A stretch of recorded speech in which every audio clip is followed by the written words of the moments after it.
Escucha con atención, porque esto no es una historia. Es una advertencia.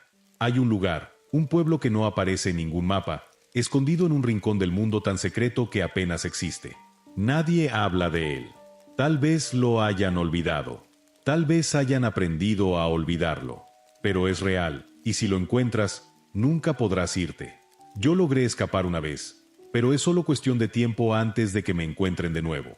No me queda mucho, así que escucha con cuidado. El pueblo no parecía inusual al principio. Si acaso, era dolorosamente ordinario.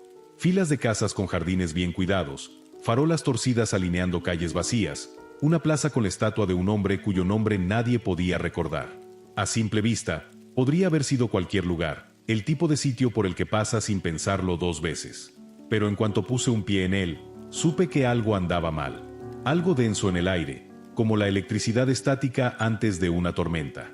Nadie hablaba de ello, pero todos lo sentíamos, la ley silenciosa. Se percibía en los pasos que nunca se desviaban del camino y en los rostros que jamás miraban hacia el reloj de la torre. La ley nunca fue escrita, nunca pronunciada en voz alta, pero todos la conocían. No se cuestionaba al pueblo. No te salías de la línea. Y nunca intentabas irte. Al principio, hice lo que todos los demás. Seguí las reglas. Nadie sabía cuáles eran las reglas. Solo las conocías con certeza cuando alguien las rompía. Vivía en silencio, mantenía la cabeza baja y hacía mis cosas como si nada estuviera mal. Pero el pueblo se sentía como una trampa, como si el aire me estuviera vigilando, esperando que cometiera un error.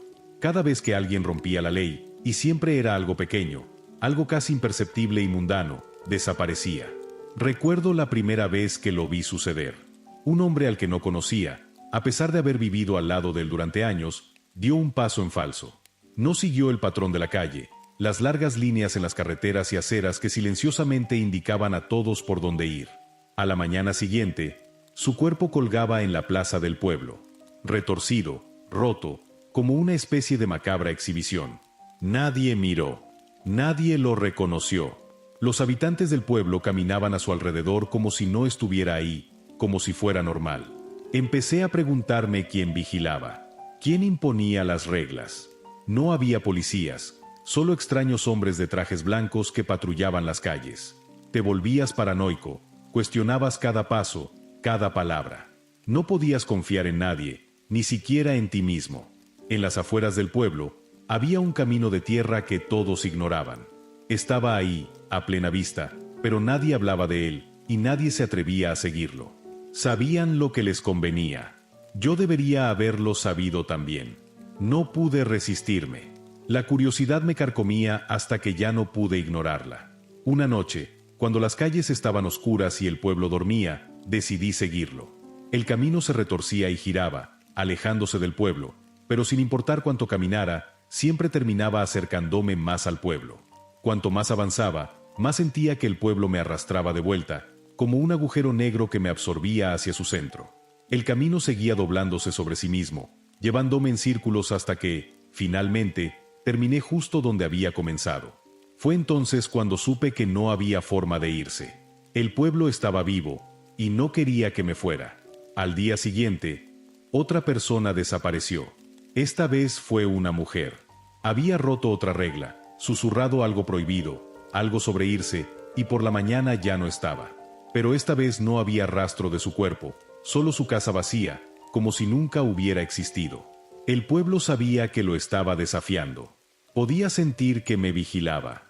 Cuanto más intentaba entenderlo, más desesperado estaba por escapar. Una noche, lo vi. Algo que nadie debería haber visto. La torre del reloj. Su cara siempre estaba vuelta, como si ocultara algo, y los habitantes del pueblo evitaban mirarla, como si sus vidas dependieran de ello. Yo también había seguido esa regla, al principio, pero en mi creciente locura, me atreví a echarle un vistazo. Fue entonces cuando descubrí la verdad. Las agujas del reloj no se movían. No lo habían hecho en años. El pueblo no estaba atado al tiempo. Existía en un espacio liminal, fuera de todo, atrayendo a aquellos lo suficientemente desafortunados como para tropezar con él. Cuando escuché los primeros pasos, supe que no solo me estaban vigilando, me seguían a donde quiera que fuera. Nunca vi quién los hacía, pero siempre estaban allí, justo detrás de mí, justo fuera de mi vista. Cada esquina que doblaba, ellos estaban allí, esperando. Sabía que mi tiempo se agotaba, así que decidí correr. Tomé el camino de nuevo, y esta vez no me detuve. Corrí hasta que me ardieron los pulmones, hasta que mis piernas no pudieron más, hasta que el pueblo quedó como una mancha borrosa detrás de mí. Y de alguna manera, contra todo pronóstico, lo logré. Me encontré al otro lado de la niebla, en una carretera, con coches pasando junto a mí como si el mundo ni siquiera hubiera notado que me había ido. Fue entonces cuando comencé a escribir esto, cuando comencé a contar mi historia. Pensé que si advertía a otros, si tan solo lograba explicar lo que estaba esperando allá afuera, estaría a salvo. Intenté esconderme en las sombras de mi recién encontrada libertad. No tenía a dónde ir, pero pensé que si no tenía un lugar al que llamar hogar, no sabrían dónde encontrarme. He comenzado a verlos de nuevo, las aterradoras sombras que se mueven y retuercen en los rincones de mi vista. A medida que las sombras se acercaban, los pasos se hacían más fuertes, y era solo cuestión de tiempo antes de que me encontraran. No sé cuánto tiempo estuve inconsciente. Cuando desperté, estaba atado a una cama, con luces fluorescentes quemándome los ojos. Pero no estaba en un pueblo. Estaba en un hospital. Me dijeron que había estado allí durante años. Me dijeron que no estaba bien, que había imaginado el pueblo, las leyes, la gente. Dijeron que era una ilusión, una fantasía paranoica que mi mente había construido para lidiar con algo que no quería recordar. Pero están equivocados. El pueblo era real. Es real. Lo sé. Lo sentí. Intentaron explicarlo. Dijeron que las personas que vi no eran habitantes del pueblo, sino otros pacientes. El hombre que colgaba en las calles había logrado escapar de su habitación y se ahorcó en la sala común.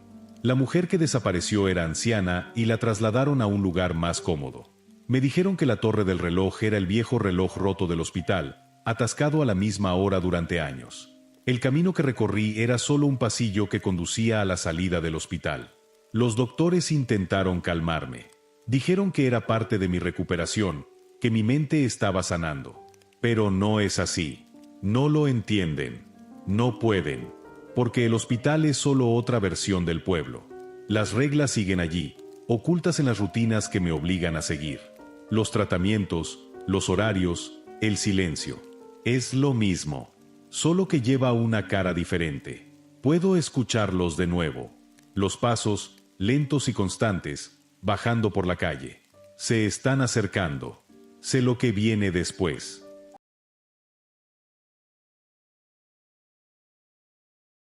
Soy enfermera. Cuento muchas historias a gente curiosa que suele arrepentirse de haber preguntado casi de inmediato. Es difícil encontrar otro trabajo que exponga tanto al sufrimiento humano como el que enfrento diariamente.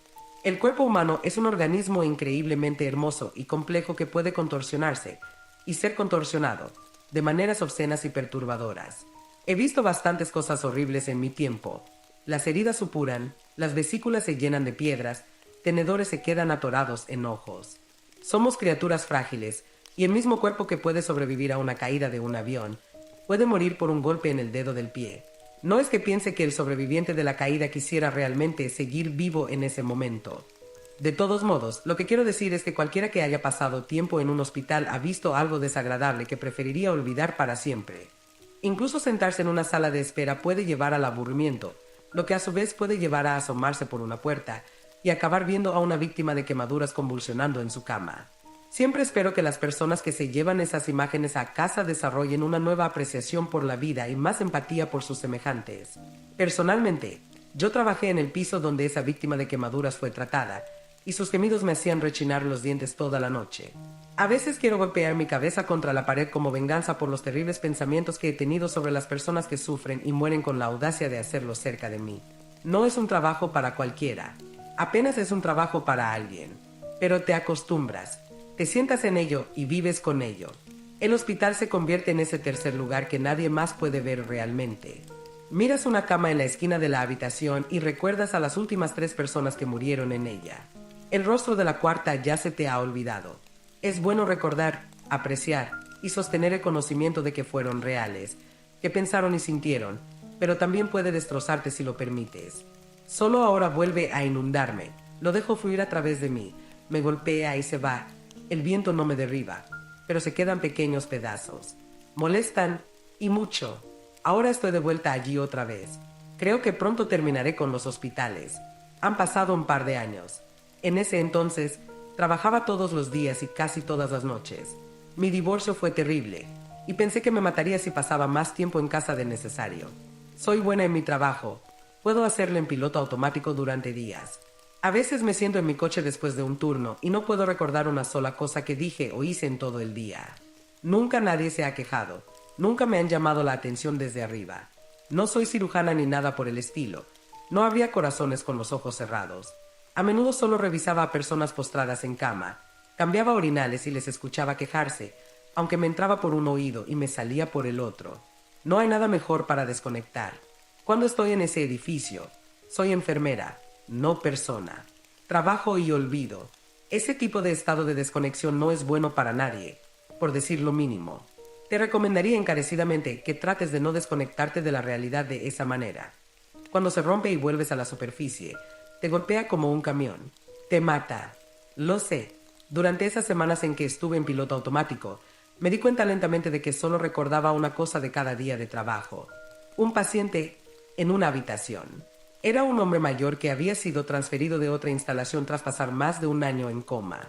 Era solo un tipo cualquiera, un hombre normal que, según su familia, se desmayó en su casa y nunca volvió a despertar.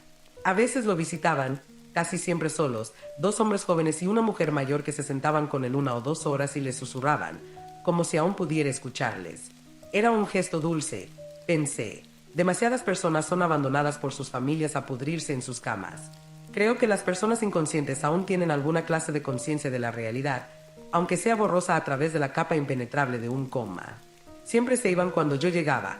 Apenas me echaban un vistazo antes de apresurarse a salir. Uno de los jóvenes siempre tenía una cierta expresión de cansancio enojado, con ojeras que hacían que su ceño se viera más pronunciado. Siempre era el que menos tiempo pasaba allí y se mantenía rígido, con las manos siempre en los bolsillos. Me daba curiosidad. Me preguntaba quiénes eran para él. Y, más extraño aún, me preguntaba por qué me importaba.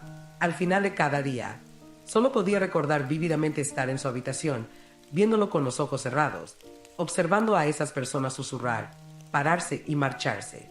No me importaba nada más, pero siempre recordaba eso, y solo en retrospectiva. Empezó a quitarme el sueño. Me preocupaba que mi mente estuviera tomando decisiones por mí. Siempre era lo mismo, entraba en su habitación. Estaba acostado boca arriba, quieto, con los ojos cerrados. Sus manos siempre estaban entrelazadas sobre su pecho, la derecha sobre la izquierda, y su cuerpo estaba completamente recto. Sé que algunas personas encuentran eso inquietante, como un cadáver en un ataúd, pero yo también duermo así que no me molestaba. Simplemente parecía tan en paz. No sé lo que es estar en coma, pero al verlo, siempre sentía una punzada de envidia. Imagínate el descanso, el peso fuera de sus hombros, sueños o silencio vacío. Pensé que preferiría ser él antes que regresar a mi casa y a mi esposo otra vez. Así que siempre trataba de hacerlo sentir cómodo. Si sus visitantes habían estado por allí, a menudo dejaban su cabeza volteada hacia un lado y la almohada colocada en una posición incómoda para su cuello. La manta siempre estaba mal puesta, como si hubieran intentado arreglarla y hubieran olvidado cómo dejarla bien acomodada. Pensaba, ¿quién soy yo para juzgarlos por intentar hacer más cómoda a su persona querida? ¿Qué sé yo sobre lo que a él le gustaba? Aún así, hacía lo mejor que podía. Lo reajustaba, acomodaba las cortinas de la ventana, limpiaba la mesa de noche y le apartaba el cabello de los ojos. Siempre sentí que era lo correcto. Siempre pensé que tenía una pequeña sonrisa en la cara, una leve curvatura en la comisura de los labios, como si algo de sus sueños se filtrara hacia el exterior o viceversa. Tal vez lo hacía un poco más feliz. Empecé a concentrarme más en el trabajo, a estar presente, a trabajar con los otros pacientes mayores en mi área del hospital. Dormía bien. Unos meses después de su estancia, me encontré con el joven cansado cuando salía de la habitación. Por primera vez, sus manos estaban fuera de los bolsillos y las apretaba con una extraña rigidez. Estaba haciendo una mueca y respirando con dificultad. Sentí que el corazón me daba un vuelco. No sé qué fue. Había decidido llevar flores y casi las dejé caer cuando él me empujó para desaparecer por el pasillo. Tuve que detenerme un momento antes de poder obligarme a entrar a la habitación. El hombre seguía allí. Todavía estaba boca arriba y sus manos seguían entrelazadas. La manta estaba a medio camino fuera de él, peor de lo habitual, y fui a arreglarla cuando noté algo que nunca antes había visto. Llevaba un anillo. En su mano derecha, en el dedo medio, tenía lo que parecía ser una típica alianza de matrimonio. No pude decidir si había estado allí antes, si simplemente lo había pasado por alto cada vez, o si estaba alterada por el comportamiento del visitante. No se permite que los pacientes en coma a largo plazo usen joyas o accesorios de ese tipo. ¿Cómo se le había permitido pasar tanto tiempo con él? Tenía que haber sido colocado recientemente. Me pregunté si el joven había encontrado la alianza y se la había devuelto, lo cual me pareció sorprendentemente dulce, aunque no había oído nada sobre el estar casado, y ninguno de los visitantes se había identificado o comportado como un cónyuge, al menos desde mi perspectiva. ¿Cómo iba a saberlo? Pero ahí estaba, claro y simple en su dedo. Fui a quitárselo y lo tenía a medio camino, cuando me lo pensé 2 veces y lo dejé donde estaba. Simplemente me pareció mal robárselo, después de todo el tiempo que había pasado solo e inconsciente. Lo dejé quedarse con él. Pienso mucho en eso. Al día siguiente fue cuando empezó todo. Entré, lo acomodé y estaba corriendo las cortinas cuando comenzó a gemir. Era un sonido bajo, largo, de esos lastimeros, como el de un hombre herido desangrándose en el suelo, solo. Duró tanto tiempo. Inmediatamente busqué cualquier señal de lesión o movimiento, pero él seguía allí, acostado, con la boca entreabierta, gimiendo. Me irritó. No sé por qué. Odio admitirlo, pero me molestó. Algo en el sonido se me metió bajo la piel de la peor manera. Quería abofetearlo. Me contuve. Algunos de mis compañeros vinieron a investigar, quejándose de inmediato del sonido. Todos compartíamos una vaga frustración con el pobre hombre. Lo movieron para verificar si tenía alguna lesión a pesar de que yo insistía en que ya lo había revisado, sacudiéndolo bruscamente mientras lo giraban para revisar su espalda. No encontraron nada, por supuesto. Después de unos minutos, dejó de gemir, pero fue suficiente para ponernos a todos de mal humor el resto del día. Aún así, lo acomodé de nuevo en una posición cómoda, pero había una innegable sensación de incomodidad y frustración en la habitación. Lo dejé solo. Sus visitantes dejaron de venir. Nunca volví a verlos. Todos los días, él gemía y nosotros comenzábamos a perder los nervios. Nos sacaba de quicio hasta rompernos. Estaba solo en esa habitación y sufría, en voz alta. A veces lloraba o gritaba, solo por un momento, como si estuviera asustado. Los pacientes cercanos a él se volvían aún más irritables. Se empujaban entre sí, gritaban desde sus camas, salían de sus habitaciones sin autorización para insultar a otros desde la puerta. Nosotros, con brusquedad, los devolvíamos a sus camas y luego nos íbamos a discutir con nuestros compañeros de trabajo. Todo se volvió desagradable. Lo odiaba. Era peor que estar en casa. Pasaba mucho tiempo en mi coche. Llegaba tarde. Mi supervisora llegaba tarde. Dejábamos a las personas en sus habitaciones durante horas. Nadie murió, pero hubo demasiados incidentes que estuvieron cerca de ser fatales. Demasiadas emergencias menores que casi se convirtieron en tragedias. Las personas en las salas de espera presentaban quejas antes de que sus citas siquiera comenzaran. Personas en las que confiaba y me caían bien fueron despedidas y me alegraba verlas irse. El hombre seguía durmiendo. Yo seguía encargándome de asegurarme de que estuviera bien, pero ya no lo hacía con el mismo cuidado de antes. Empezó a moverse. Gemía y luego se giraba de lado, o se frotaba el brazo con la mano, o se cubría los ojos. Se cayó de la cama unas cuantas veces. Su piel comenzó a llenarse de moretones. Durante la noche, lograba arañarse con sus propias uñas, que habíamos descuidado cortar. Tenía costras que nunca antes había notado. Empezó a gemir menos y a gritar más. Simplemente no se callaba. Un doctor le dio un puñetazo a una enfermera y la dejó inconsciente. Un paciente con hemorragia fue dejado esperando durante horas. Desaparecieron 3 bisturíes. Pateé un agujero en la pared. Las luces parecían más tenues y zumbaban sin parar. Parecía más fuerte que mi propia voz. Los pasillos parecían demasiado largos. Caminaba durante minutos y solo me daba cuenta de que había pasado de largo mi destino al darme la vuelta y ver qué me había pasado. Empecé a llorar frente a los pacientes sin darme cuenta. Y él seguía llorando, gimiendo, gritando. Podía escucharlo desde afuera. Lo oía incluso cuando dormía. Pronto, fui la única que se atrevía a poner un pie en su habitación. Habían estado trasladando pacientes al otro extremo del ala cuando era posible, y pasaban el menor tiempo cerca de allí que podían. No estoy segura de si eso ayudaba. Si hubo alguna intervención o investigación real desde arriba, no me enteré.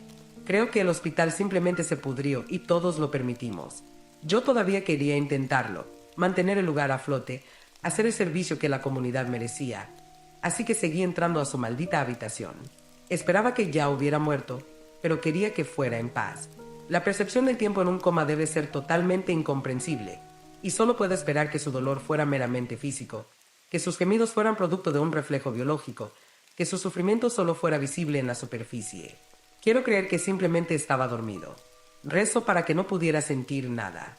Un día noté su anillo de nuevo. La piel a su alrededor había comenzado a hincharse y lo rozaba lentamente con la otra mano. Suavemente, con delicadeza, de arriba a abajo. Era poco común. Sus movimientos normalmente eran bruscos, rápidos, aterradores. Sus gemidos salían en susurros y sus ojos se movían lentamente bajo los párpados. Me di cuenta de que simplemente lo estaba observando. La imagen de su cuerpo siempre ha sido inolvidable, pero ese día me impactó más que nunca. Me quedé ahí mucho tiempo antes de que mis instintos me llevaran a revisar su dedo. El anillo seguía estando impecable, casi reflectante. La piel a su alrededor había comenzado a enrojecerse, y de repente me pareció correcto intentar quitárselo. Quienquiera que fuera el dueño de esa relación, claramente ya no tenía nada que ver con él. El alivio es una cosa preciosa, y él merecía el poco que yo podía intentar darle. Fui a quitárselo. El anillo no se movió. Nunca antes o después he intentado hacer algo que fallara tan de inmediato como eso. Simplemente no se movió en lo más mínimo cuando intenté tirarlo. Todavía no entiendo cómo algo podía estar tan apretado, tan pegado. Era increíble. Recordé lo fácilmente que se había deslizado sobre su dedo la primera vez que lo toqué, lo que ahora parecía hace tanto tiempo. Me desafiaba. Se sentía mal incluso tocarlo. La parte enrojecida de su piel se sentía caliente. Me invadió la urgencia de romperle el dedo y arrancarle el anillo a la fuerza. Tuve que morderme la mano para alejar ese pensamiento. Arreglé su cama lo más rápido que pude y me escapé. Ocasionalmente, le daba otro tirón al anillo en las visitas siguientes, solo para reafirmar que estaba sintiendo la realidad, que el mundo no me estaba mintiendo. Simplemente estaba atascado, y no había nada que pudiera hacer sin sentirme enferma. Se acercaba el proceso de mi divorcio. Estaría fuera del hospital por un tiempo. Había una especie de atracción enfermiza que hacía difícil alejarme, pero me repetía constantemente que sería bueno para mí. Tenía que suceder. Lo visité de nuevo en mi última noche allí. Él había dejado de hacer mucho ruido. Sus cuerdas vocales debían de estar dañadas a estas alturas y su comportamiento en general había cambiado. Cuando entré, estaba arqueando la espalda, con la frente presionada contra la almohada y el estómago hacia arriba. Sus ojos rodaban hacia atrás y su boca estaba abierta. Aún podía escucharlo, susurrando, largo y suave. Sus manos seguían cruzadas sobre su pecho. Corrí hacia él y tomé una de sus manos entre las mías y, de alguna manera, empezó a relajar su postura y a deslizarse de nuevo para descansar en la cama. Fue la vez que más directamente respondió a algo que hice, y me asustó. Me quedé paralizada al instante, con sus dedos en mi mano. No debería haber sido capaz de reaccionar a nada. Aún no puedo comprender qué clase de conciencia podría haber tenido en algún momento. Dios, si estaba ahí todo el tiempo, presente pero atrapado. Me quedé con él más tiempo del que debería, medio aterrada de irme y medio impulsada a consolarlo. A veces todavía me hacía sentir tanta rabia, esa ira falsa que hace agujeros en las paredes, pero esa noche no pude encontrar enojo dentro de mí. Respiré profundamente a pesar del miedo helado y tiré de su anillo. Mis dedos ardían del esfuerzo. Las marcas rojas que dejaron duraron varios días. Le agarré la muñeca con mi otra mano. Puse mi pie contra la cama. Me mordí el labio. Mis dedos resbalaron y cayeron con fuerza contra el suelo. Mis manos estaban vacías. Era inútil. Él me miraba, a través de sus ojos cerrados. Su cuerpo yacía contra la cama, pero su cabeza estaba atrapada, perpendicular, hundida en la almohada y ciertamente, evidentemente doblada, torcida, con su barbilla clavada en el pecho. Y él miraba. Sus párpados no podían ocultar que estaba buscando algo en la oscuridad. El resto de su cuerpo estaba tan quieto. Imagina el impulso de enderezarte mientras tu cuello se acalambra, tu mandíbula se tensa y no puedes mover ni siquiera los dedos. Ni siquiera puedes abrir los ojos. Tosí, me ahogué y me arrastré lejos de él, aterrorizada. Lo dejé así y me escondí afuera. Al principio, La sensación de alivio fue inmensa. Estar fuera de ese entorno me recordó cómo me sentía bajo el sol. Todo olía mejor. No me clavaba las uñas en la palma de la mano. Pero en el tribunal volvió todo. No podía parpadear sin sentir que mis ojos nunca volverían a abrirse. Escuché, hablé, miré a mi esposo a la cara y dejé arañazos en el costado de mi silla. Nunca he tenido que explicar esto antes.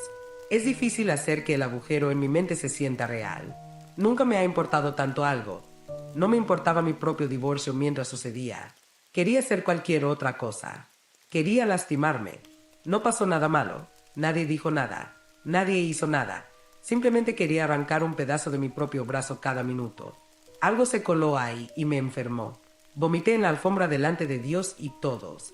Estuve a punto de ser hospitalizada. Tenía tanto miedo. Miedo de que algo fuera a pasar. Algo siempre está a punto de pasar. Pero al final, todo salió bien. Soy soltera otra vez. Mi exmarido consiguió muchas cosas en la repartición. No fue la peor experiencia que alguien haya tenido en un tribunal. Todo lo real parecía tan pequeño. Me golpeé la cabeza contra la pared un par de veces y volví al trabajo. Las luces estaban apagadas cuando llegué al estacionamiento frente al hospital. Ya era tarde. El resto del edificio estaba iluminado como de costumbre, pero mi ala estaba oscura. Se me formó un nudo en el estómago mientras me sentaba allí, estirando el cuello para intentar ver a través de las ventanas.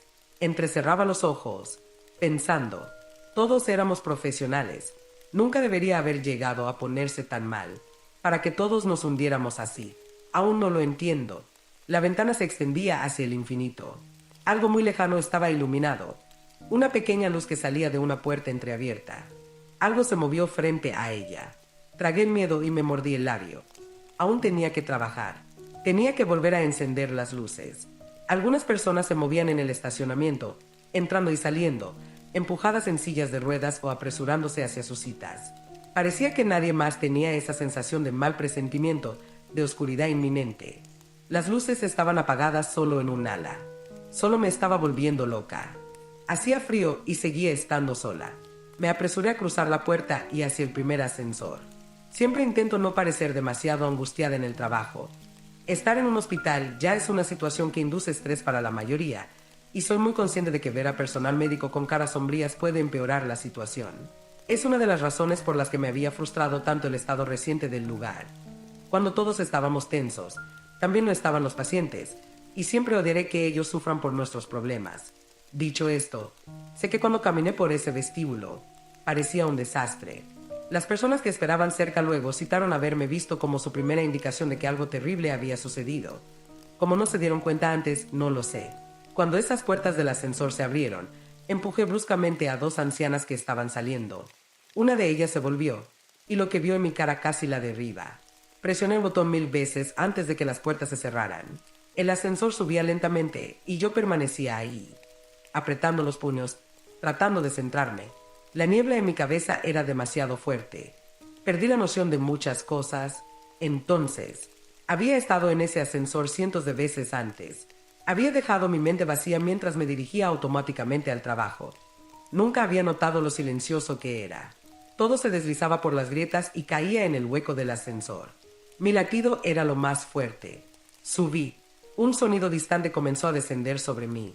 Constante, tan agudo que apenas lo noté, creciendo en fuerza con cada centímetro que subía. No era una voz humana, ni gemidos de dolor, ni gritos de miedo. Era artificial, electrónico, largo y penetrante, abrumador. Me presionaba contra el suelo del ascensor. Y seguía creciendo. Había más detrás de él, empujando, juntos, armonizando. Algo en mi piso estaba cantando, en mi cabeza, en mi cabeza. Coloqué mis palmas sobre las puertas y sentí el frío. Las puertas se abrieron y la canción se rompió. El metal resbaló bajo mis manos y caí hacia el ruido, hacia la oscuridad de mi lugar de trabajo. La melodía había desaparecido.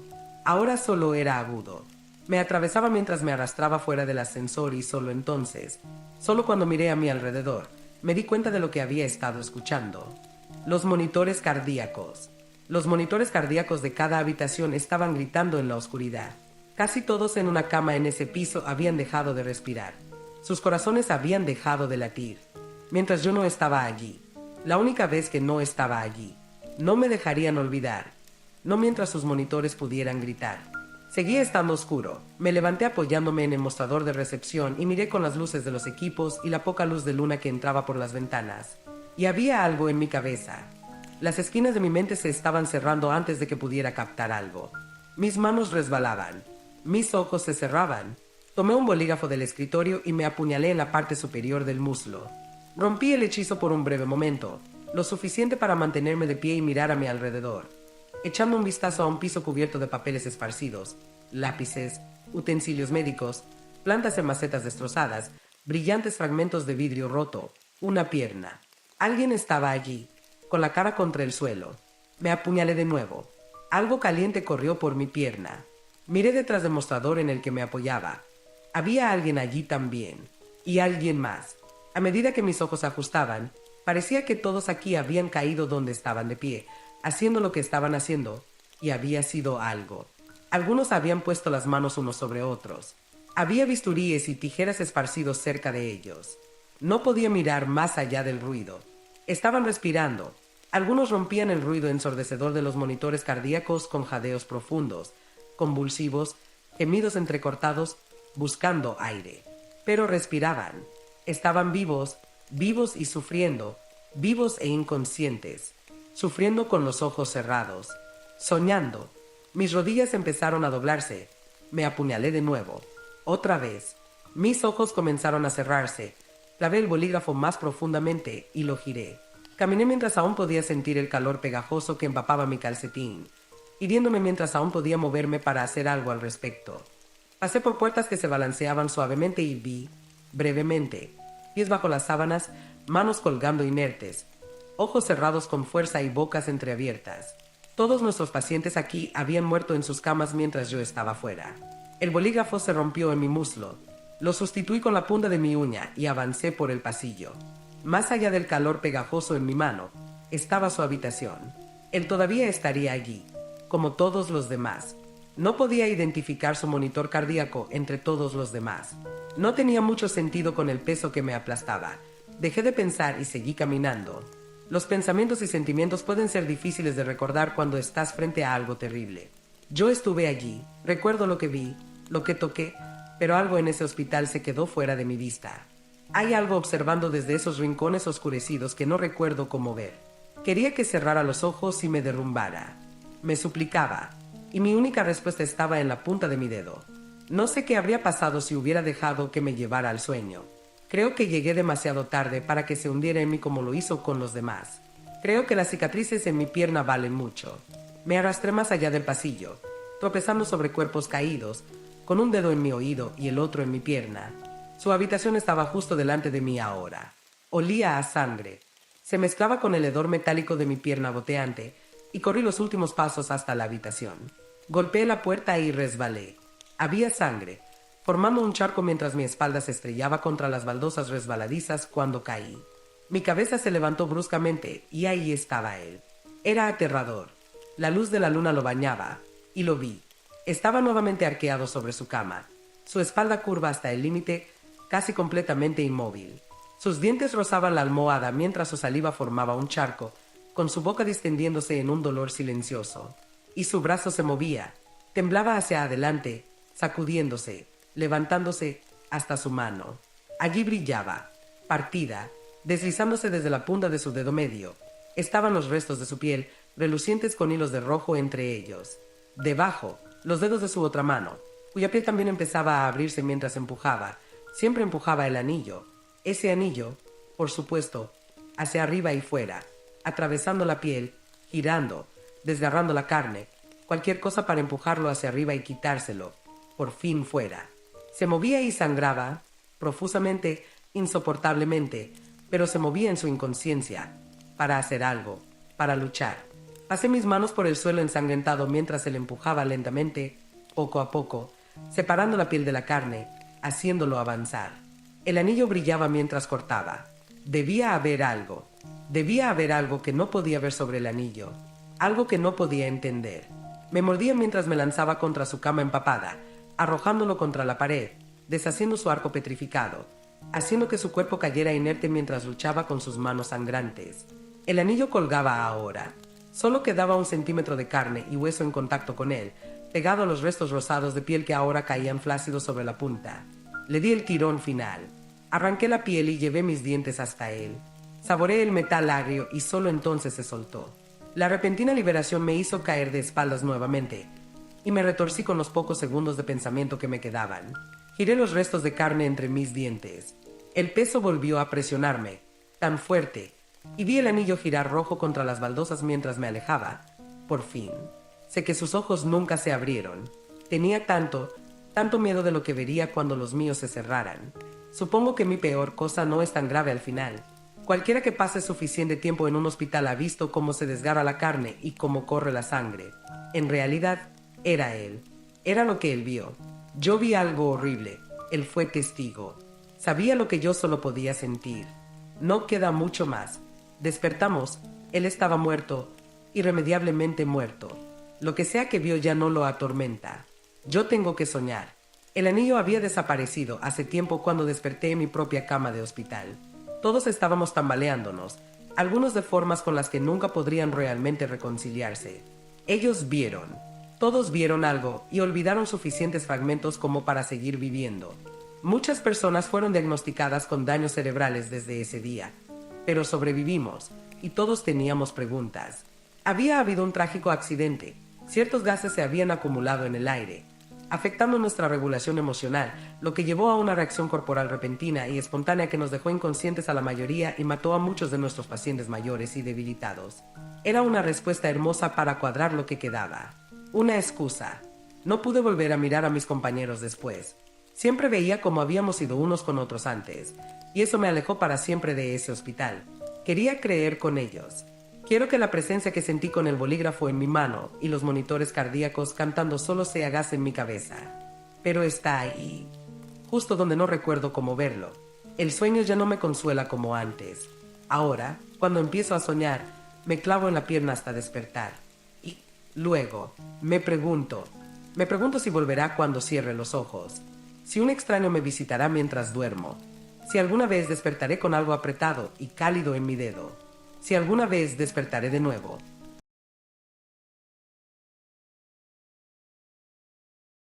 Nunca imaginé que mi primer trabajo como enfermera sería así. Recién salida de la escuela de enfermería, pensé que trabajar en el turno nocturno me daría la experiencia que necesitaba. Algo para demostrarme a mí misma. No era exactamente lo que quería, pero el hospital estaba desesperado por personal, y yo desesperada por comenzar. El hospital no estaba en el corazón de Tokio, donde había soñado trabajar, sino más alejado, en los bordes de la ciudad, cerca de las montañas donde la expansión urbana se encontraba con la naturaleza. El aislamiento no me molestaba. De hecho, pensé que sería una buena manera de aprender sin la presión de estar en una instalación grande y abarrotada. Tranquilo. Sencillo. El hospital psiquiátrico era antiguo, dominando el área circundante como una reliquia de otro tiempo. El tipo de edificio que parecía sacado de una historia de fantasmas. Largos pasillos, paredes amarillentas por la edad y el perpetuo olor a antiséptico y concreto húmedo. Las paredes exteriores estaban agrietadas en algunos lugares, la pintura se estaba despegando, y dentro, las luces fluorescentes parpadeaban lo suficiente como para hacerte dudar de si la electricidad era confiable. Sin embargo, mi primera noche en el hospital había comenzado de manera normal. A las 10 de la noche, mientras el personal diurno se marchaba, me encontré sola en la estación de enfermeras, organizando mis materiales para la noche. No había mucho que hacer todavía, excepto acostumbrarme al silencio y a la manera en que el hospital parecía cambiar cuando el sol se ocultaba. Yuki, una de las enfermeras que solo llevaba aquí un par de semanas, entró caminando, claramente aliviada de irse a casa. Tenía la expresión de alguien que aún estaba tratando de adaptarse. 2 semanas no son suficientes para asentarse en un lugar como este, pensé. ¿Eres la nueva, verdad?, me preguntó, sonriendo, aunque la sonrisa no llegó a sus ojos. Asentí. Sí, primera noche. Se detuvo a mitad de camino, levantando una ceja. ¿Te dieron las reglas? ¿Reglas?, pregunté, confundida. La expresión de Yuki cambió ligeramente. ¿No te dieron un conjunto de reglas para el turno nocturno? Negué con la cabeza. No, nadie mencionó nada sobre reglas. Eso es raro, dijo Yuki, frunciendo el ceño como si algo no encajara. Cuando comencé, me dieron estas reglas extrañas. Solo llevo aquí 2 semanas, así que aún me estoy acostumbrando. Se acercó al escritorio y sacó un trozo de papel en blanco. tomando un bolígrafo. Déjame escribirlas para ti. ¿Querrás seguirlas? La observé mientras escribía rápidamente, con el ceño ligeramente fruncido. Parecía distraída, tal vez incluso un poco inquieta. Su inexperiencia se notaba, pero me entregó el papel con una expresión seria. Sigue estas reglas al pie de la letra y estarás bien. Tomé el papel y miré la lista de reglas escritas a mano. Regla 1. A las 12:45 de la mañana, asegúrate de que las ventanas en el ala oeste estén cerradas. Si una está abierta, ciérrala y sal de inmediato. Regla 2. Si ves a un paciente caminando por el pasillo después de la medianoche, no le hables. Ya no son pacientes. Regla 3. Si las luces del ala este se apagan, abandona el ala y no regreses hasta el amanecer. Regla 4. Si las puertas del ascensor se abren solas, no entres. Espera a que se cierren. Regla 5. Si ves una sombra que no es la tuya, sal de la habitación de inmediato. Regla 6.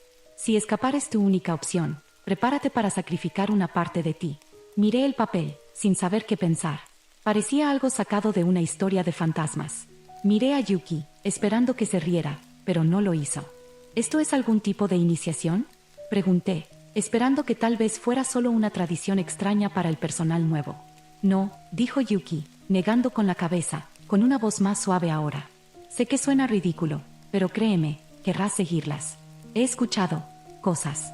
Fruncí el ceño, estudiando su rostro en busca de alguna señal de humor, pero no había ninguna. No estaba bromeando. Esto era algo real para ella. ¿Estás segura de que son todas?, pregunté. Yuki dudó, mordiéndose el labio como si intentara recordar algo más. Creo que eso es todo. Yo aún me estoy acostumbrando también. Forzó una sonrisa. Debería estar bien si sigues esas. Antes de que pudiera preguntar algo más, Yuki tomó sus cosas y se fue de la estación, dejándome allí en silencio. Miré el reloj, 10:20 de la noche. La noche apenas comenzaba. Doblé el papel cuidadosamente y lo guardé en el bolsillo de mi uniforme. Un chiste, pensé. Tiene que ser. Pero algo en la forma en que Yuki me miró, esa expresión seria en su rostro, me inquietaba. El hospital era inquietantemente silencioso por la noche. El zumbido de las luces fluorescentes y el ocasional crujido distante de las viejas tuberías eran los únicos sonidos que rompían el silencio. Me encontré deambulando por los pasillos solo para mantenerme ocupada. El sentimiento de aislamiento era pesado en los corredores vacíos. A las 12:30 de la mañana, me dirigí hacia el ala oeste, con el trozo de papel aún en mi bolsillo. No había ninguna razón en particular para ir allí. Tal vez estaba poniendo a prueba las reglas ridículas para ver si eran solo parte de alguna extraña tradición para los recién llegados. O tal vez era la curiosidad, y si Yuki tenía razón. El ala oeste estaba vacía, como esperaba. Sus largos pasillos, débilmente iluminados, parecían extenderse eternamente. Las sombras de las habitaciones se deslizaban hacia el centro del pasillo. Miré dentro de cada habitación mientras pasaba, pero estaban todas vacías. Solo camas blancas vacías y equipo médico viejo, sin usar y olvidado. Revisé mi reloj. 12:42 de la mañana. Mis dedos rozaron el papel doblado en mi bolsillo, y suspiré. Más vale hacerlo de una vez.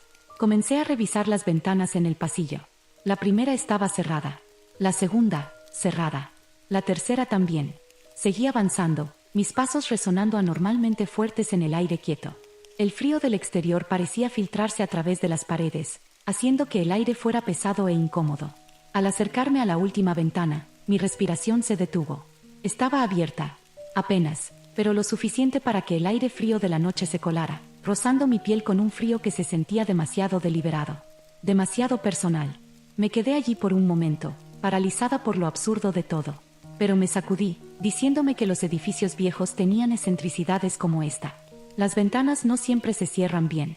Aún así, sentí una extraña renuencia a tocarla, a cerrarla. Era como si algo quisiera que estuviera abierta, necesitara que estuviera abierta. Cerré la ventana, y el pestillo hizo un clic con un sonido que se sintió definitivo, como si estuviera cerrando una puerta a algo invisible. El silencio que siguió fue más fuerte que el clic en sí. Aliviada, salí rápidamente del ala oeste, tratando de sacudirme la sensación de que algo había cambiado. Solo es un hospital viejo. Nada más. A la 1:30 de la mañana, el hospital se había asentado en una especie de quietud inquietante. Volví a la estación de enfermeras, tratando de distraerme revisando los monitores de seguridad. La mayoría de los pacientes estaban dormidos, sus habitaciones en silencio. Excepto la habitación 5. El hombre dentro había estado caminando de un lado a otro por un rato. Al principio, No le di mucha importancia. La inquietud nocturna no era inusual aquí, especialmente entre los pacientes.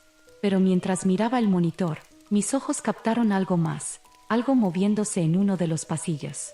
Un hombre con una bata de hospital estaba de pie en el centro del pasillo del segundo piso. Su espalda estaba vuelta hacia la cámara, su cuerpo inmóvil, de espaldas a mí. Al principio, parecía que simplemente estaba allí parado, perdido o confundido. Su cabeza estaba ligeramente inclinada hacia un lado, casi como si estuviera escuchando algo que yo no podía oír.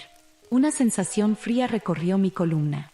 Tomé mi linterna por reflejo, pero mis manos temblaban mientras me dirigía al pasillo donde lo había visto. Mis pasos eran lentos, vacilantes, el haz de luz rebotando nerviosamente en las paredes mientras llegaba al corredor. Cuando doblé la esquina, aún estaba allí, parado en el centro del pasillo. Su espalda seguía hacia mí, su bata colgando suelta de su frágil cuerpo. Su postura estaba mal, su cuerpo rígido como un maniquí. No se movía. Ni siquiera podía ver el subir y bajar de su pecho, como si no estuviera respirando. Di un paso cauteloso hacia adelante, pero me detuve al escucharlo. Su respiración no era normal. Era entrecortada, profunda e inhumana. Cada respiración venía en ráfagas desiguales, casi como si estuviera jadeando, pero más lento. El tipo de respiración que esperarías de alguien que está forzando aire en pulmones que ya no funcionan. Un sonido húmedo y arrastrado seguía a cada inhalación, como si algo dentro de él estuviera roto. Aún no se movía. Su cabeza seguía inclinada, su espalda rígida. Estaba esperando. Quería llamarlo, preguntar si necesitaba ayuda. Mi instinto era acercarme, pero entonces recordé la regla. Si ves a un paciente caminando por el pasillo después de la medianoche, no le hables. Ya no son pacientes. Sentí una oleada de terror, como si una mano fría se hubiera apoderado de mi corazón. Su respiración se hizo más fuerte, más irregular. Podía escuchar el gorgoteo húmedo de sus pulmones esforzándose por funcionar. Pero no se dio vuelta. No se movió. Di un paso hacia atrás, luego otro. Mi pecho se apretó de miedo. Mi respiración se atascó en mi garganta mientras retrocedía lentamente por el pasillo. No podía apartar los ojos de él. Mi mente me gritaba que corriera, pero me obligué a moverme lentamente, con cuidado. Cuando doblé la esquina, no había duda del frío y terror que me invadieron, diciéndome que había evitado algo terrible por muy poco. A las 2 de la mañana, la sensación de inquietud se había instalado en mis huesos, y no podía quitármela de encima. Cada crujido del edificio, cada parpadeo de las luces, se sentía deliberado ahora. Como si el hospital tratara de enviarme un mensaje, algo justo fuera de mi alcance. Deambulé por los pasillos otra vez, intentando mantenerme ocupada, pero cuanto más tiempo pasaba, más pesado y opresivo se volvía el aire. Alrededor de las 2:15 de la mañana, escuché algo. Un golpeteo suave, rítmico y antinatural. Venía de la habitación 7. Dudé, recordando las reglas. No recordaba haber visto a nadie en la habitación 7 antes. Debía de ser un error. Tal vez habían movido a un paciente durante el cambio de turno, y no me había dado cuenta. La puerta de la habitación 7 estaba entreabierta, y sentí un tirón antinatural hacia ella. El golpeteo continuaba a medida que me acercaba, como si unos dedos estuvieran tamborileando suavemente contra una superficie de madera. Empujé la puerta. Inmediatamente, el aire cambió. Estaba más frío aquí, tan frío que podía ver mi aliento empañarse frente a mí. Las luces de la habitación parpadeaban violentamente, y una sensación abrumadora de malestar se apoderó de mí. El golpeteo había cesado. Di un paso hacia adelante, mi corazón latiendo con fuerza en mis oídos. Entonces la vi. Una figura estaba de pie en la esquina más alejada de la habitación, su rostro oculto por una larga y enredada melena de cabello negro. Estaba completamente inmóvil, su cabeza ligeramente inclinada hacia un lado. Sus labios, partidos en una grotesca sonrisa, eran demasiado rojos, demasiado anchos. Sus ojos, esos ojos huecos y oscuros me atravesaban. Dio un paso adelante, su cuerpo moviéndose con una fluidez antinatural. Demasiado rápido. Salí corriendo de la habitación antes de poder procesar lo que acababa de ver. Mi mente estaba enloquecida, mi corazón martillaba en mi pecho mientras corría por el pasillo, desesperada por regresar a la estación de enfermeras. ¿Qué diablos fue eso? ¿Me estoy volviendo loca? Llegué al final del pasillo, jadeando, pero mi impulso fue detenido de golpe por un suave din. Las puertas del ascensor frente a mí se deslizaron abiertas. Regla 4. Si las puertas del ascensor se abren solas, no entres. Espera a que se cierren. Mis piernas temblaban, amenazando con ceder bajo mi peso, mientras me quedaba congelada en el lugar, mirando el ascensor vacío. Lo observé, apenas atreviéndome a respirar. Mis ojos permanecieron fijos en el espacio vacío dentro del ascensor. Casi podía sentir algo ahí dentro, acechando justo fuera de mi vista, esperando a que yo diera un paso adelante. Durante unos momentos, el ascensor permaneció abierto, sus puertas amplias e invitantes. Luego, lentamente, se cerraron con un clic mecánico final. Dejé escapar un suspiro tembloroso, con los nervios destrozados. Estaba perdiendo el control de la realidad. Todo se sentía mal, tan profundamente, imposiblemente mal. Corrí de regreso a la estación de enfermeras, intentando calmarme, pero el pánico me envolvía como un torniquete. Mi mente estaba acelerada, tratando de juntar las piezas de lo que estaba sucediendo. Al acercarme a la estación, miré hacia el pasillo que conducía al ala este. Fue entonces cuando las luces se apagaron. Todo el pasillo quedó sumido en una oscuridad tan completa que parecía tragarse el aire a su alrededor. Mis pies se sentían como de plomo. Me quedé congelada en mi lugar, incapaz de apartar la mirada del vacío oscuro que una vez fue un pasillo.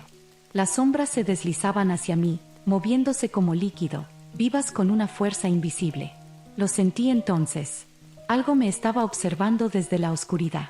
Su presencia era innegable, presionando contra mi pecho como un peso del que no podía escapar. Retrocedí lentamente, mi respiración acelerada mientras me alejaba de la ala oscura. No podía ver lo que había allí, pero sabía que no quería averiguarlo. No ahora. No nunca. Llegué a la estación de enfermeras. Mis manos temblaban incontrolablemente mientras rebuscaba entre los papeles del escritorio. Mi visión estaba borrosa, el pánico arañando los bordes de mi mente. El hospital estaba vivo con algo que no podía entender. Mientras revolvía el desorden de papeles, mis manos encontraron una hoja vieja y arrugada, enterrada bajo los registros de los pacientes. La desplegué lentamente, sintiendo un escalofrío recorrer mi espalda con cada palabra que leía. La lista era idéntica a la que me había dado Yuki, excepto por un detalle crucial. Regla 3. No entres en la habitación 7 después de las 2 de la mañana. Mi corazón se hundió. Había roto una regla. Yuki se olvidó de una maldita regla. Miré hacia arriba desde el papel, mi mano temblando, y fue entonces cuando lo vi. Allí, en la pared del fondo, frente a la estación de enfermeras, una sombra se estiraba de forma antinatural, demasiado lejos de cualquier fuente de luz para ser la mía. Al principio, era sutil, una forma oscura que se movía en el borde de mi visión. Pero al mirar más de cerca, mi respiración se cortó. La sombra se movió, pero yo no me había movido. Regla 5. Si ves una sombra que no es la tuya, sal de la habitación de inmediato. Mi pecho se apretó de terror. La sombra estaba en la pared, deformada y retorcida, como si alguien estuviera parado justo fuera de mi vista, acercándose hacia mí. No tenía sentido. No había nada allí, nada que pudiera proyectar una sombra así. Se hacía más grande, más oscura, como si la misma luz se estuviera doblando para acomodarla. Y entonces, la sombra se movió de nuevo, desprendiéndose de la pared y deslizándose por el suelo hacia mí, como si hubiera cobrado vida. El aire en la estación se volvió más denso, sofocándome. No podía respirar. Mis piernas estaban congeladas en su lugar, mis pies pegados al suelo, como si la sombra me estuviera atrapando. Ella me estaba observando desde la oscuridad. Podía sentirlo. Retrocedí tambaleándome, apartando la mirada, con mi corazón retumbando en los oídos. Mientras huía de la habitación, las sombras se retorcían de manera antinatural, arrastrándose por el suelo, sus bordes oscureciéndose y haciéndose más gruesos. Desde la oscuridad, ella comenzó a tomar forma. Su cuerpo torcido se liberaba del vacío, como si hubiera nacido de la misma noche, y su sonrisa desgarrada se ensanchaba con cada paso. Mis piernas me llevaron por el pasillo, cada músculo gritando mientras llegaba a la entrada del hospital. Golpeé las puertas pesadas con mis manos, pero no se movieron. No importaba cuánto tirara, no importaba cuán desesperadamente intentara forzarlas, permanecían cerradas. Mi mente se nublaba mientras el sonido de pasos resonaba detrás de mí. Pasos lentos, pesados y deliberados. Sabía a quién pertenecían. Ella estaba viniendo. La mujer de la boca cortada. La figura que había visto en la habitación 7.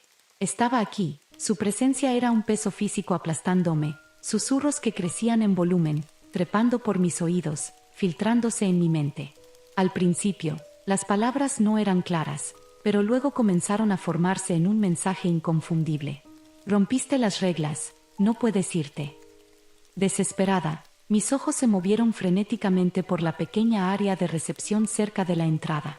Allí, sobre un carrito de metal empujado contra la pared, lo vi. Una bandeja quirúrgica, con herramientas dispersas en su superficie. Entre ellas, un bisturí, afilado y brillante bajo la tenue luz. Mi respiración se aceleró al recordar la última regla. Si escapar es tu única opción, prepárate para sacrificar una parte de ti. Mis manos se cerraron alrededor del bisturí, y lo levanté, la hoja capturando la escasa luz de la habitación. No tenía otra opción. Los pasos se acercaban, cada vez más cerca. La idea de lo que ella podría hacerme fue suficiente para llevarme al límite. Con manos temblorosas, bajé el bisturí hacia mi dedo.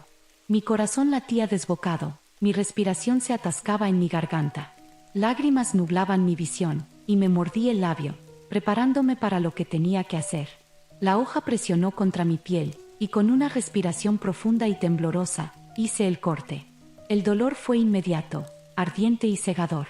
La sangre se acumuló alrededor del bisturí, goteando sobre el frío suelo. Quise gritar, pero mordí con más fuerza mi labio, saboreando la sangre mientras reprimía el grito.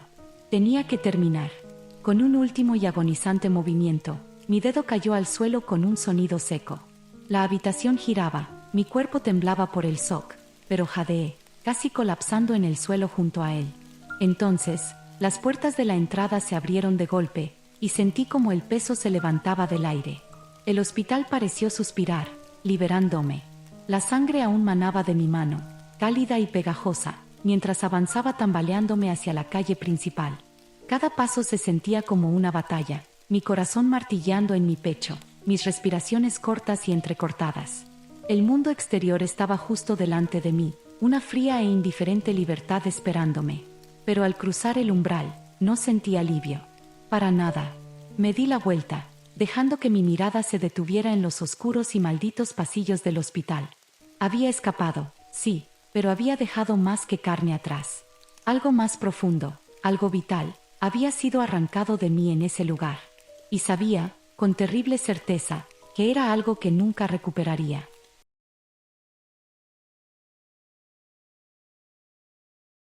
Vivo en un pequeño pueblo rural, alejado del ajetreo de la vida urbana, en un área no muy lejos de Richmond, Virginia.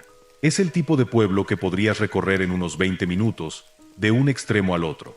Hay una carretera principal que atraviesa el centro del pueblo, y todo se encuentra a lo largo o en ramificaciones de esa vía. Mi casa estaba en una colina, justo frente a un denso parche de árboles que la separaban de la siguiente calle. Esa otra calle estaba a poco más de medio kilómetro, pero cuando era niño me parecía tan vasta como el Amazonas. Me encantaba jugar en el bosque, y el sonido de las hojas crujientes bajo mis pies mientras huía de monstruos imaginarios o corría hacia un castillo en los árboles. Eran tiempos buenos y sencillos. Soy hijo único y nunca hice amigos en la escuela. De hecho, todo lo contrario. Me acosaron durante todo el tiempo que estuve en la escuela, hasta que sucedió. Mientras tanto, encontraba mi refugio usando la imaginación para llevarme a grandes aventuras bajo el frondoso dosel. Una de las cosas que siempre me interesaron fueron las muchas arañas que vivían en esos bosques. De varias formas y tamaños, algunas inofensivas y otras bastante letales, adornaban los árboles como pequeños adornos de 8 patas.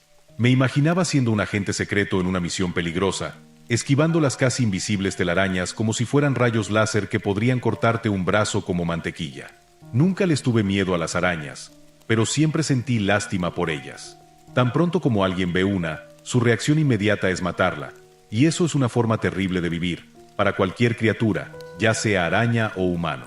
Por eso, si alguna vez veía una araña dentro de mi casa o en algún lugar donde pudiera estar en peligro, siempre intentaba recogerla con cuidado y llevarla a un lugar seguro. Usaba un pedazo de cartón o un palo y la conducía afuera, a la hierba o algún lugar donde pudiera marcharse. Si encontraba alguna que me parecía especialmente interesante, como una de colores brillantes o con patas anormalmente largas, la llevaba al árbol más grande del bosque y la colocaba en una rama. Puede sonar ridículo para ti, pero también les hablaba. No es que pensara que me respondían, obviamente, no creía que estaba teniendo conversaciones reales con ellas ni nada parecido. Les hablaba como lo harías con tu mascota. Siempre les decía hola cuando las veía y les pedía disculpas si alguna vez interrumpía una de sus meticulosas telarañas. Veía a las arañas, y realmente a todas las criaturas, como iguales a las personas.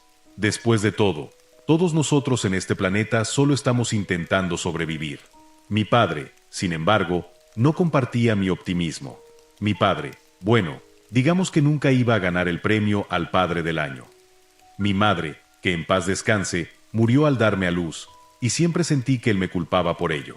Según las historias que me contaban mis vecinos y mi tía, ella era la persona más dulce que habían conocido, y demasiado buena para alguien como mi padre. Poco después de la muerte de mi madre, mi tía Rose se quedó con nosotros durante los primeros 5 años de mi vida o algo así, y las cosas eran tan buenas como podían ser para personas en nuestra situación. Pero todo cambió cuando un día llegué de la escuela y encontré a mi tía sentada en nuestro porche junto a todas sus cosas. Cuando pregunté qué pasaba, simplemente dijo que tenía que irse y que no podía seguir viviendo con nosotros. Solo en una de las borracheras nocturnas de mi padre descubrí que ella había intentado hacer un avance hacia él, solo para que él reaccionara violentamente con una bofetada y una patada por la puerta. Ese día marcó el verdadero inicio de su caída, y la mía, consecuentemente. Bebía como un pez casi todas las noches que puedo recordar desde entonces, y lo evitaba cada vez que podía. Algunas tardes llegaba a casa y lo encontraba desplomado en su sillón reclinable, aferrado a su preciosa botella vacía.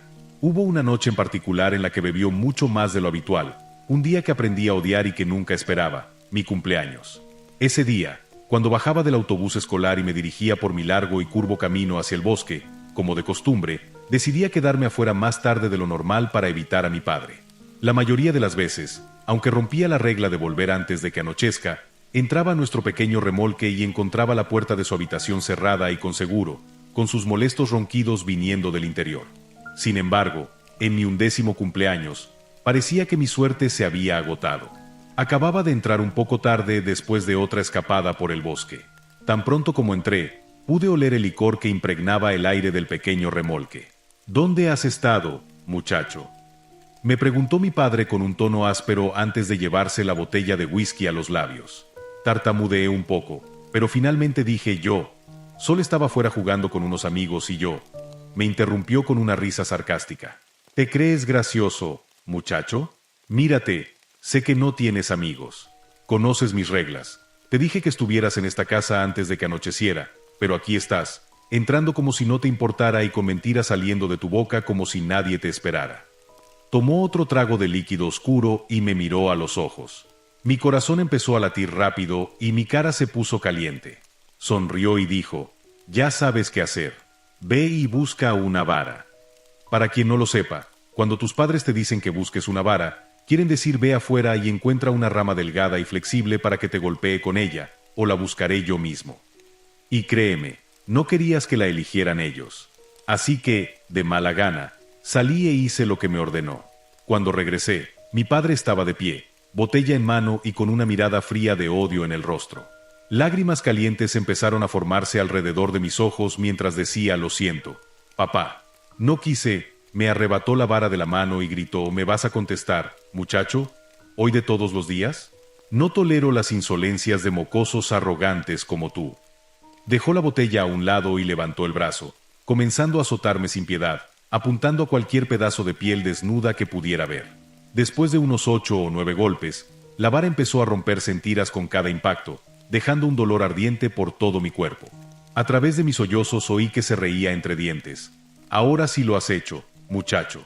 ¿De verdad pensaste que podías traerme este pedazo de basura y salirte fácil? Dejó caer el trozo roto de madera en su mano y agarró la botella del mostrador, tomando un largo trago. Luego la dejó de nuevo en la mesa y empezó a desabrochar su cinturón. Más te vale decidirte, muchacho. Mi corazón se detuvo, suspendido en la eternidad de segundos que tardó en quitarse el cinturón mientras el miedo se apoderaba de mí. ¿Quieres los moretones al frente o en la espalda? Date prisa, o empezaré a golpear donde me dé la gana. Gruñó mientras reunía el cinturón en su mano. En ese momento empecé a llorar sin control, incapaz de responder de inmediato, lo que solo lo enfureció más. Me limpié las lágrimas ardientes de los ojos y lo vi mirándome con odio.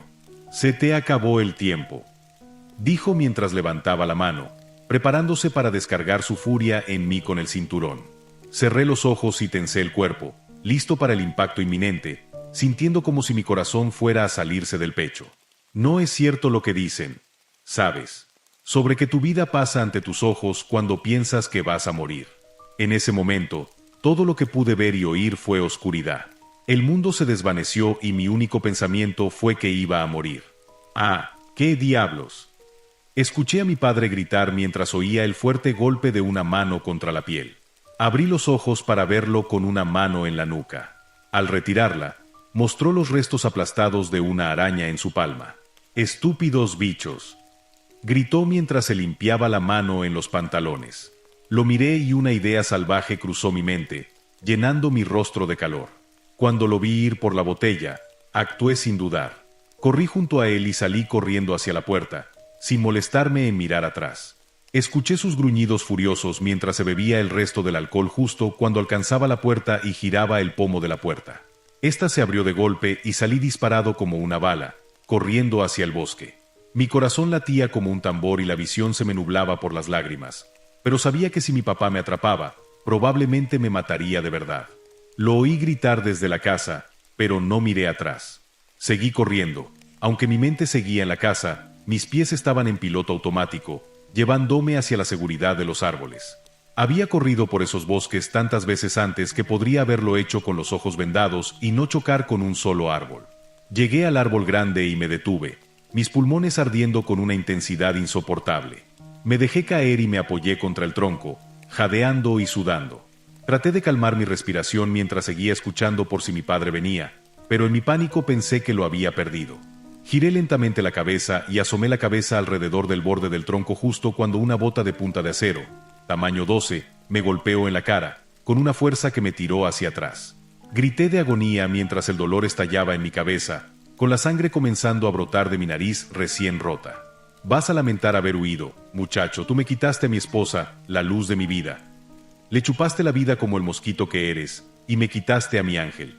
Mi vida ha sido un infierno desde entonces, y todo lo que haces es desobedecerme y poner excusas. Así que, como amas tanto este maldito bosque, tal vez deba enterrarte aquí y arreglar todos mis problemas», me gruñó mi padre. Cerré los ojos y tensé mi cuerpo, preparándome para el golpe inevitable que acabaría con mi vida, pero nunca llegó. En su lugar, oí un fuerte golpe, como si algo enorme cayera al suelo. Abrí los ojos cuando escuché el grito desgarrador de mi padre y vi una visión increíble. Allí, frente a mí, de pie de manera imposible, había una araña gigantesca, con patas tan gruesas como postes telefónicos y mandíbulas tan largas como mi brazo. Se lanzó sobre mi padre y le mordió el hombro, dejando 2 enormes agujeros cuando se retiró. Las heridas se oscurecieron al instante, y la sangre de mi padre empezó a burbujear alrededor de los bordes de los agujeros. Su cuerpo se puso rígido y volvió a gritar, cayendo al suelo. Yo estaba paralizado por el miedo, mi corazón sintiendo que podría explotar en cualquier momento. El cuerpo de mi padre, sin embargo, estaba paralizado por otros medios, pues permanecía inmóvil mientras seguía gritando y suplicando ayuda. El monstruo entonces dirigió sus ojos hacia mí, parpadeando algunos de ellos. «No temas, pequeño», dijo una voz en mi mente. Las enormes mandíbulas de la araña producían chasquidos y sonidos mientras las palabras entraban en mi cabeza, y supe que me estaba hablando. «No queremos hacerte daño, pequeño. Él, sin embargo, no tendrá tanta suerte». La bestia hizo un chasquido mientras enrollaba el cuerpo de mi padre bajo su enorme cuerpo. Mientras comenzaba a envolverlo en un capullo, volvió a hablar. «¿Me recuerdas, pequeño? Han pasado muchas noches desde entonces. Fui la primera que trajiste aquí, a este árbol. Durante incontables décadas, los de tu clase han sido hostiles con nosotros, acabando con nuestras vidas bajo sus talones o aplastándonos con periódicos. Es por eso que nacemos tantos, ya que la mayoría de nosotros nunca tendrá la oportunidad de vivir una vida completa. Tú, sin embargo, eres diferente. En ese momento, la araña terminó de envolver a mi padre y continuó transmitiendo sus palabras a mi cerebro. Desde que me trajiste aquí, he crecido y te he observado. Desde entonces, has seguido mostrando amabilidad a muchos de nosotros, y estos bosques están llenos de aquellos que se han beneficiado de tus acciones desinteresadas.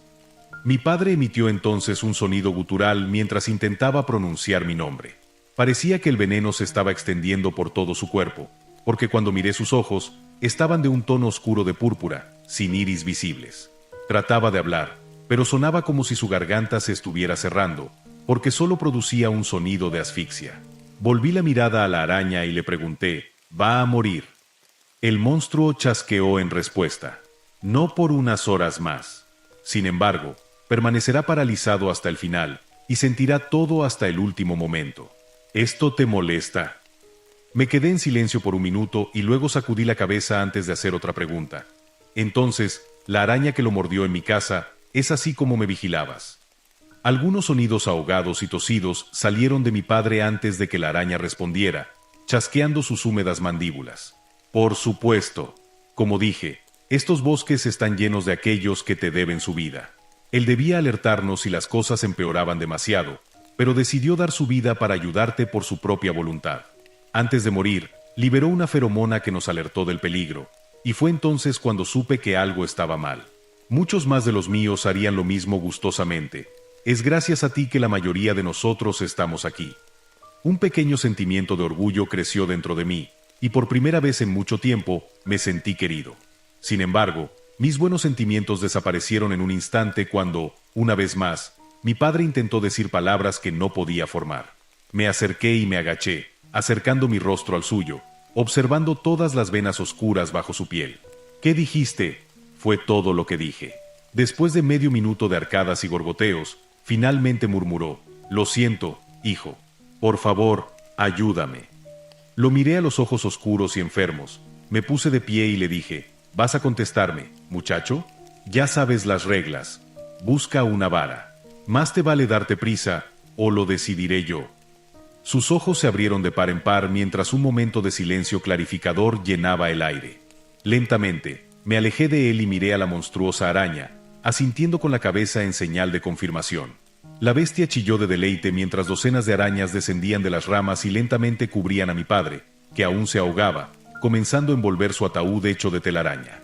En cuestión de minutos, estaba completamente asegurado en la red y yo me quedé allí, esperando pacientemente hasta que sus gemidos apagados se silenciaron. Una sonrisa maliciosa se dibujó en mi rostro mientras observaba cómo cientos de hilos descendían sobre él, levantándolo lentamente hacia los árboles como si estuviera siendo arrebatado. Un alivio repentino me invadió y mis ojos comenzaron a llenarse de lágrimas mientras miraba a los habitantes de los árboles. Gracias. Gracias a todos. Les dije a mis improbables salvadores, estos supuestos parásitos aborrecidos por la sociedad, y me di la vuelta para regresar a mi ahora vacía casa. El chirrido y el correteo de millones de pequeñas patas siguiéndome trajeron de vuelta a mi vida una emoción casi alienígena. Alegría. No escribí esto como una especie de confesión, ni como una forma de expiación de ninguna manera, ¿o no? Esto es un testimonio de la tenacidad de la vida, la voluntad de sobrevivir. Mi padre era un verdadero hijo de puta, y aún ahora, después de 3 largos años sin él, no me arrepiento de lo que pasó. De hecho, me deleito al saber que ya no está para difundir su naturaleza odiosa, porque con su vida terminada, la mía finalmente podría comenzar. Poco después de esto comencé a ir a la escuela de nuevo, porque incluso yo sabía que si faltaba a la escuela, la policía se involucraría. Así que mantuve la cabeza baja la mayor parte del tiempo, pero nunca más permití que me acosaran. Es curioso cómo una pequeña criatura puede enfermar a alguien durante días, dejarte ronchas ardientes por toda la piel o incluso matarte. La noticia se esparció rápidamente entre los delincuentes sobre cosas raras que parecían sucederle a cualquiera que se metiera conmigo, y eventualmente me dejaron en paz. Todos me dejaron solo. Mis únicos amigos ahora son los habitantes de 8 patas del bosque, y lo prefiero así. Que esto sirva como una advertencia para aquellos de ustedes que tratan a los demás como formas de vida inferiores a ustedes mismos. Toda vida tiene valor, sin importar cuán pequeña sea.